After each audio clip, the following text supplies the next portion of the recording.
Good morning, everyone. The infamous trigger that goes bad. Chapman makes an extra trigger that you can pick up at Ace Hardware, and it will fit the Ace bleach sprayers.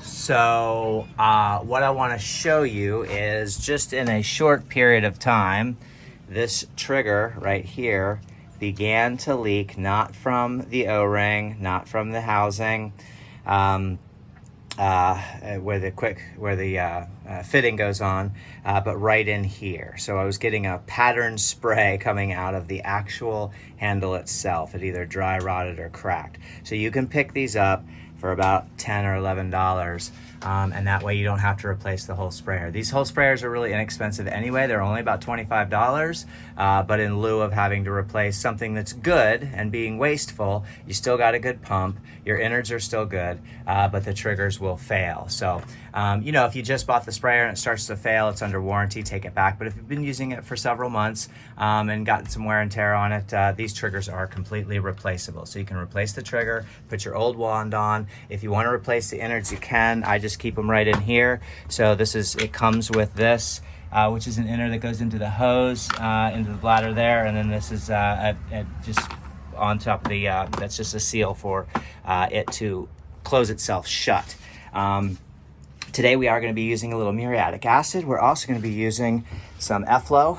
We've got some F9 Efflo. We've got about 4 of these on board right now. So we're going to be doing an efflorescence treatment, and I'll show you the calcium. I'm going to put that one in right now.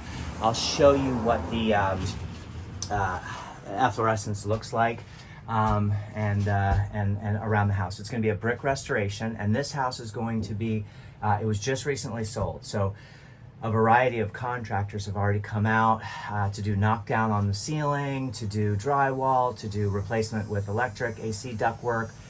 There's a ton of things going on, and I'm one of the latest stages of contractors coming out, which is pressure cleaning, and we're going to be doing the brick restoration. So if you take a walk with me, I am going to grab my blower, and I'm going to blow out the garage, I'm going to blow out the back patio. I'm going to show you some mastic and some things that cannot be removed. They can, but you have to rent a Dyma brush. We are going to be shooting out of the X-Jet chemical container. A guy on YouTube made a great point this morning is, why don't I use a 65-gallon holding tank with a transfer pump? And the reason that I don't do that, and I am going to be doing that, but not on this rig, is because these are basically problem-free. And what happens is they get old, they crack, you replace them. Then you've got a chemical dispensing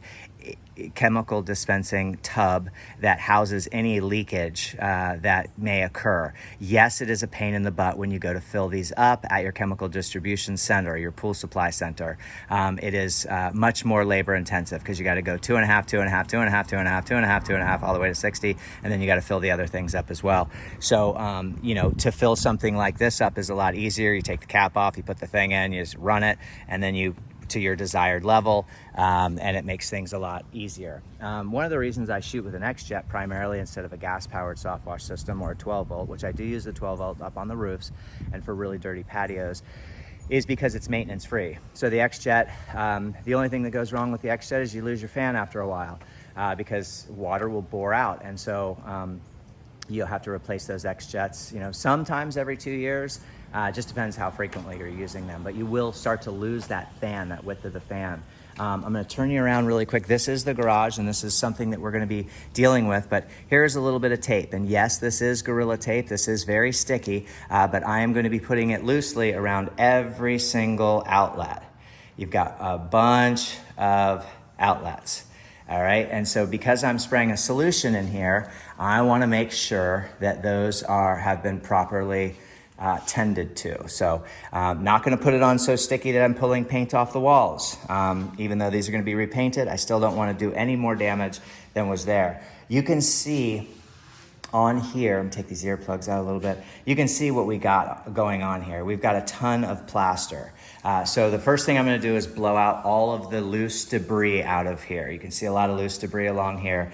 And then most of this plaster should come up.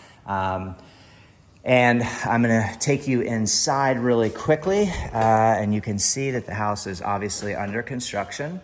And we're also gonna be doing a little treatment to this fireplace. So you can see what the fireplace looks like right now. And then what we wanna do is kind of take a picture of some of these things that are going on in here, just so we see that everything has been cleaned up. We're gonna treat this fireplace and take care of that for them. I am not an indoor cleaner, but this is just something that she wanted touched up. So I said I'd be more than happy to do that. It is going to be a chemical-free experience. I'm gonna show you something else as we walk out here. So we're gonna be taking care of, we're gonna do a brick restoration on the outside of the entire home. We're gonna clean the garage floor, and we're gonna clean this patio up. And this is something that I wanna show you here. So if we walk out here and you take a look at this patio, whoops, she does want this trash can sanitized, but you can see what is referred to as mastic glue. So that will not come off with pressure cleaning. You can use a stripper on that.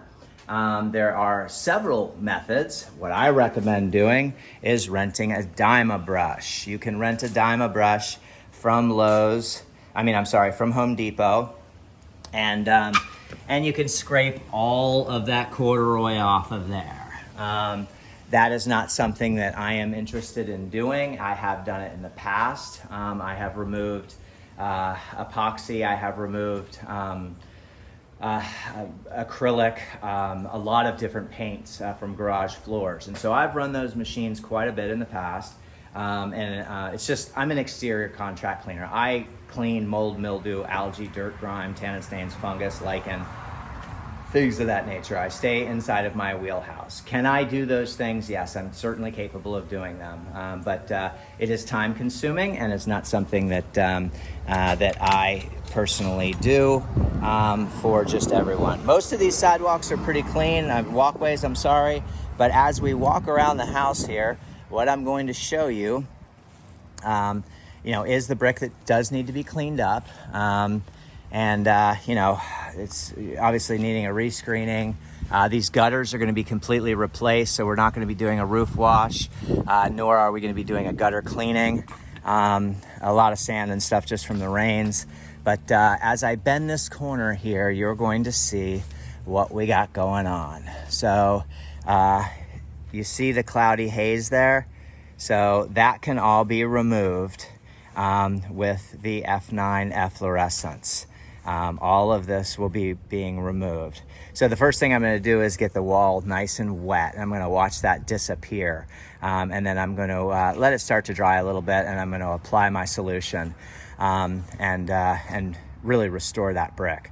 There are a lot of brick restoration products on the market. This is not the only one, but this has been very effective for me in the past. So I've run 50 feet of hose to my machine. I've coned off the rig properly. I've got my DN10 off of 100 feet of single braid attached to another 100 feet of double braid. So we've got 200 feet of high pressure to wrap this house. And we're gonna get started on the brick restoration. First, I'm gonna grab the blower and I'm gonna blow out the garage and lay a solution down on that, let that cook for a little while, kind of heat up some of that plaster that's down there. Soften it up, and then I will be using a high pressure tip through there, and that way I can chisel that stuff off. If I were to run just my surface cleaner, it certainly can be done, but it's not going to be that effective. You're still going to have a lot of construction staining down there. So a high pressure tip is going to be needed for that thing, and I'll probably dust that whole thing out, in paths. Once again, it's kind of one of those things that let's get into it first and see how it's coming, and then we're going to make a decision as to what equipment we're going to be using. I always have a plan, and then I sort of attack that plan. So right now I'm going to tape off these electrical outlets. I'm going to get started, and this is going to be certainly not new home.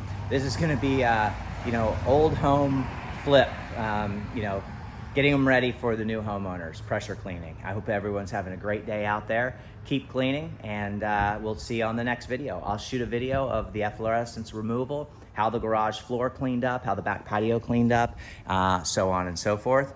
And And I hope everyone's successful in whatever it is that they're doing. And I wish you the best out there, and your questions are certainly welcomed on YouTube, as well as Facebook, Instagram, and Google. And I just appreciate all the positive feedback out there and some of the helpful hints and tips and tricks that I've received throughout the years. And I just appreciate everyone out there. Thank you so much. Have a great day. Take care. And until we complete this job, we'll see you on the next video. Bye-bye.